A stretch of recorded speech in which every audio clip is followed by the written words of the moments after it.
Your internet connection is unstable. Unstable? What in the... everything's unstable these days. Felix, you old boot! You're doing it again! Tilt the camera down! Ugh, good gravy. Nobody wants to see that. Oh, I know what I can get you for Christmas now, though. Nose hair trimmer. Ed, friend, Welcome, Ed! Sorry, you go. Wait. What did you say? Can you hear me? Is my mic on? I can hear you through the ceiling and the computer. She's everywhere.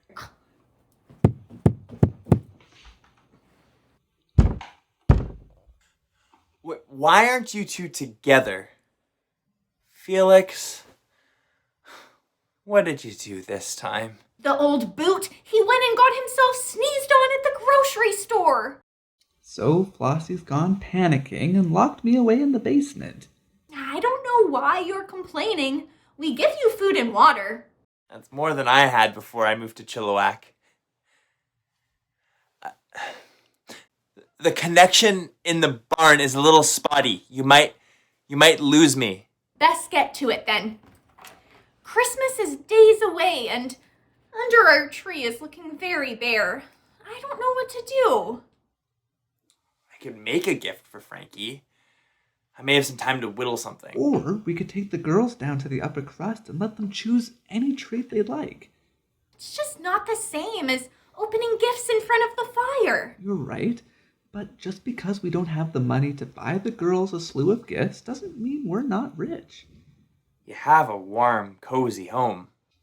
2 floors, might I add. We're all healthy. We have one another. We have God. What more do we really need? My favorite verse, Romans 8:38-39, says it best. Nothing can separate us from the love of God. God didn't leave us during the Great Depression. He won't during this pandemic. There are a lot of things that are hard to trust right now. But we can trust that. Well then, that's gift enough for the kids, isn't it? Maybe Ed can tell them a story from the road and we can make hot chocolate on Christmas Eve. That sounds perfect. Now, my lovely old boot, where's that bread and water you promised me? It's on its way. Goodbye, fellas. Goodbye, my friend. Goodbye, Ed. Stay warm out there. Now, I don't know what that old boot was talking about. This ain't so bad.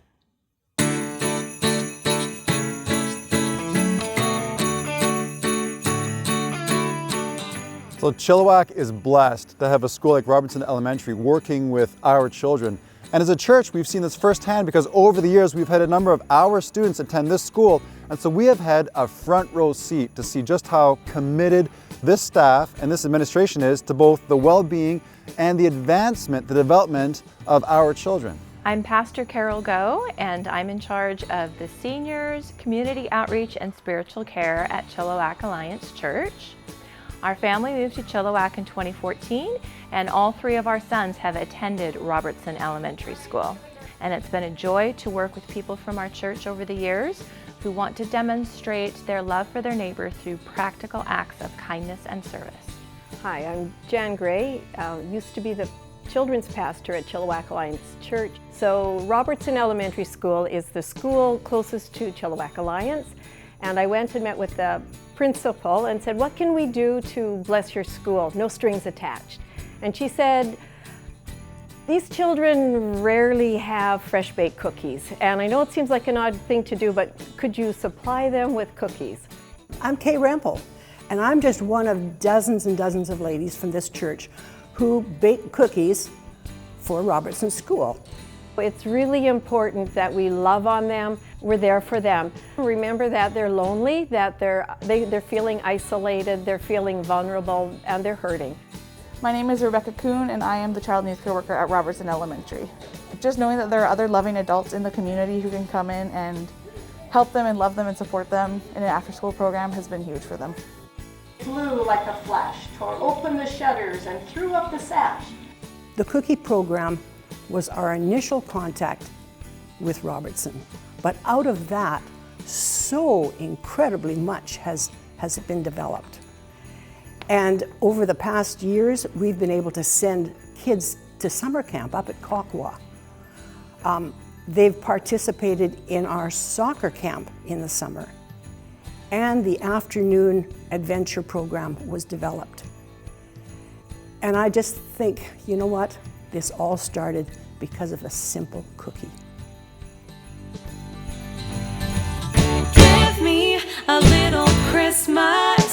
Give me a joyful song to sing. Give me a starry sky and a hopeful morning.